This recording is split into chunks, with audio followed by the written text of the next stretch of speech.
الحمد لله رب العالمين والعاقبة للمتقين والصلاة والسلام على رسوله النبي الكريم أما بعد فأعوذ بالله من الشيطان الرجيم بسم الله الرحمن الرحيم اللهم صل على محمد وعلى آل محمد كما صليت على إبراهيم وعلى آل إبراهيم إنك حميد مجيد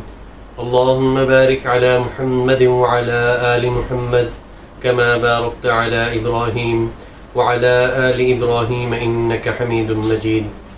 میرے محترم بھائیو بہنوں، جیسے ہی اسلامی سال کا آغاز ہوتا ہے تو اسلامی سال کے آغاز ہوتے ہی حضرت عمر فاروق رضی اللہ تعالیٰ عنہ کی شہادت سے تمام اہل اسلام، تمام اہل ایمان غم سے نڈھال ہو جاتے ہیں۔ پھر اس کے بعد جب واقعہ کربلا کی یاد آتی ہے، جب واقعہ کربلا کی یاد تازہ ہوتی ہے تو تمام صاحب ایمان، ہر مسلمان، خواہ وہ مرد ہو یا بوڑھا ہو، چھوٹا ہو یا بڑا ہو، امیر ہو یا غریب ہو، پڑھا لکھا ہو یا ان پڑھ ہو، تمام کے تمام غموں سے نڈھال ہو جاتے ہیں۔ اور یہ کہنا غلط نہیں ہوگا کہ کائنات کی سب سے مظلوم ترین ہستی یا کائنات کا سب سے مظلوم ترین گھرانہ حضرت علی المرتضیٰ شیر خدا رضی اللہ تعالیٰ عنہ کا ہے کہ حضرت امام حسن رضی اللہ تعالیٰ عنہ کو زہر دے کر شہید کیا گیا، حضرت امام حسین رضی اللہ تعالیٰ عنہ کو دھوکے سے بلا کر انہیں شہید کیا گیا۔ تو کائنات کی مظلوم ترین ہستی حضرت امام حسن، حضرت امام حسین رضی اللہ تعالیٰ عنہ ہیں۔ جب حضرت امام حسن رضی اللہ تعالیٰ عنہ پیدا ہوئے تو نبی کریم صلی اللہ علیہ وسلم نے حضرت علی المرتضیٰ رضی اللہ تعالیٰ عنہ سے پوچھا کہ اے علی کیا نام رکھا ہے؟ تو انہوں نے فرمایا یا رسول اللہ صلی اللہ علیہ وسلم میں نے ان کا نام حرب رکھا ہے۔ حرب کہتے ہیں جنگجو کو۔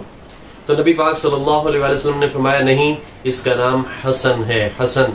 پھر اس کے بعد جب حضرت امام حسین رضی اللہ تعالیٰ عنہ کی پیدائش ہوئی تو آپ صلی اللہ علیہ وسلم نے پھر حضرت علی المرتضیٰ رضی اللہ تعالیٰ عنہ سے پوچھا اے علی کیا نام رکھا ہے؟ تو حضرت علی المرتضیٰ رضی اللہ تعالیٰ عنہ نے فرمایا یا رسول اللہ صلی اللہ علیہ وسلم میں نے اس کا نام حرب رکھا ہے، اور حرب کہتے ہیں جنگجو کو۔ تو آپ صلی اللہ علیہ وسلم نے فرمایا اے علی اس کا نام حسین ہے، جب سے کائنات بنی ہے میرے اللہ نے یہ دو نام ان کے لیے سنبھال کر رکھے ہوئے تھے۔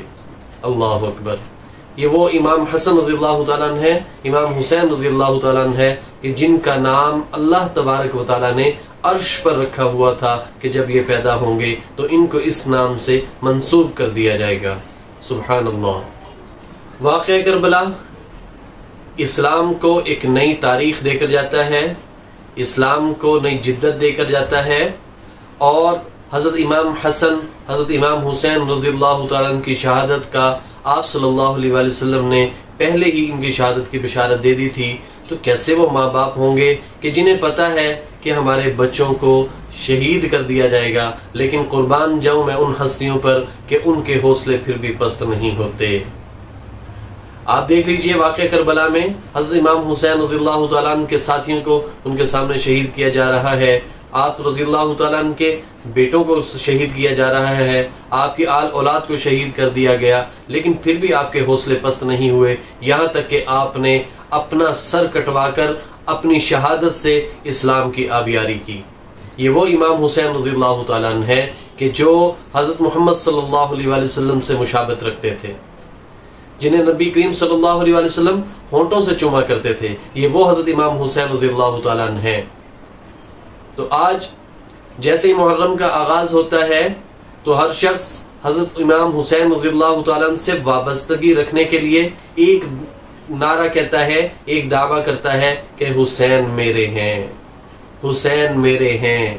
لیکن ہر شخص کا طریقہ کار جدا جدا ہے، کوئی عزاداری کر کے اپنی وابستگی کا اظہار کرتا ہے، کوئی ماتم کر کے اپنی وابستگی کا اظہار کرتا ہے، تو کوئی مجالس کروا کر اپنی وابستگی کا اظہار کرتا ہے، تو کوئی فی سبیل اللہ لنگر کا اہتمام کر کے اپنی وابستگی کا اظہار کرتا ہے، پانی کی سبیل لگا کر حضرت امام حسین رضی اللہ تعالیٰ عنہ سے اپنی وابستگی کا اظہار کرتا ہے۔ لیکن میرے محترم بھائیو بہنوں،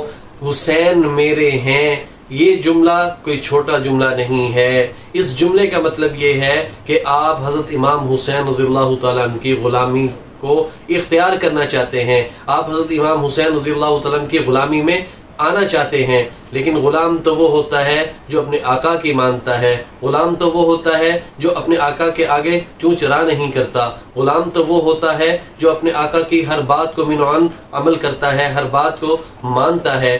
آپ ایک مثال لے لیجئے، آپ کہیں پر جاب کرتے ہیں، آپ کا مالک آپ کو بتلاتا ہے کہ آپ نے اتنے بجے صبح آنا ہے، شام اتنے بجے آپ نے جانا ہے، یہ آپ کی ڈیوٹیز ہیں، یہ آپ کے اسائنمنٹ ہیں، آپ نے اس کو کمپلیٹ کرنا ہے، یہ آپ کے ٹاسک ہیں، یہ آپ نے پورے کرنے ہیں۔ لیکن آپ اپنی مرضی سے اگر آفس چلے جائیں، اپنی مرضی سے واپس آنے لگ جائیں، اور جب دل چاہا کام کر لیا، جب دل چاہا کام چھوڑ دیا، جب دل چاہا آفس چلے گئے، جب دل چاہا گھر بیٹھ گئے، تو آپ کا مالک آپ کو کیا کہے گا کہ بھائی ہماری کمپنی آپ کا بوجھ برداشت نہیں کر سکتی،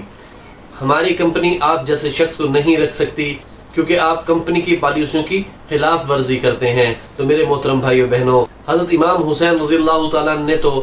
تلواروں کے سائے میں نماز ادا کی، کیا آج میں اور آپ اے سی کی ٹھنڈی ہوا میں نماز پڑھتے ہیں کہ نہیں پڑھتے؟ آج ہم سے تو اے سی کی ٹھنڈی ہوا میں نماز نہیں پڑھی جاتی۔ حضرت امام حسین رضی اللہ تعالیٰ نے اپنے ماں باپ کی کبھی نافرمانی نہیں کی۔ آپ دیکھ لیجئے کیا میں اور آپ آج اپنے ماں باپ کے فرما بردار ہیں کہ نہیں ہیں؟ حضرت امام حسن، حضرت امام حسین رضی اللہ تعالیٰ نے کبھی اپنے نانا کے دین کی خلاف ورزی نہیں کی۔ حضرت امام حسین رضی اللہ تعالیٰ نے کبھی آپ صلی اللہ علیہ وسلم کی سنت کی خلاف ورزی نہیں کی، کبھی آپ صلی اللہ علیہ وسلم کی تعلیمات کی خلاف ورزی نہیں کی، بلکہ یہاں تک کہ اپنے نانا کے دین کو بچانے کے لیے اپنا سر، اپنا تن من دھن سب کچھ اپنے نانا کے دین پہ قربان کر دیا۔ آج ہم سے تو اپنا وقت قربان نہیں ہوتا، تو جا کے ہم اپنی جان کو اس دین پر قربان کریں گے۔ حسین میرے ہیں، اس دعوے کو، اس نعرے کو اس وقت صحیح تسلیم کیا جائے گا کہ جب میں اور آپ اپنے آپ کو حضرت امام حسین رضی اللہ تعالیٰ عنہ کے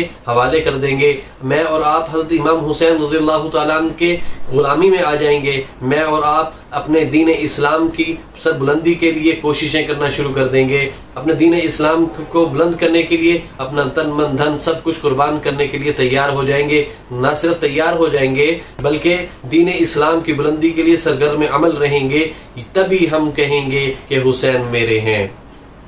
حسین میرے ہیں۔ ہر شخص کہتا ہے کہ ان کی محبت ہے، حضرت امام حسین رضی اللہ تعالیٰ سے ہر شخص محبت کرتا ہے، لیکن میرا یہ کہنا ہے کہ محبت اسی صورت میں قابل قبول ہوگی کہ جب محبت کے ساتھ آپ کا ادب و احترام کا جو رشتہ ہے، آپ کی جو تقلید کا رشتہ ہے، آپ کی جو پیروی کا رشتہ ہے، وہ بھی مضبوط ہوگا۔ اسی صورت میں میری اور آپ کی محبت بھی قبول کی جائے گی۔ اللہ رب العزت سے دعا ہے کہ وہ مجھے اور آپ کو حضرت امام حسین رضی اللہ تعالیٰ عنہ سے محبت عمل کے ساتھ کرنے کی توفیق عطا فرمائے، اور نبی کریم صلی اللہ علیہ وسلم کی تعلیمات پر عمل پیرا ہونے کی توفیق عطا فرمائے۔ آمین۔ وآخر دعوانا ان الحمد للہ رب العالمین۔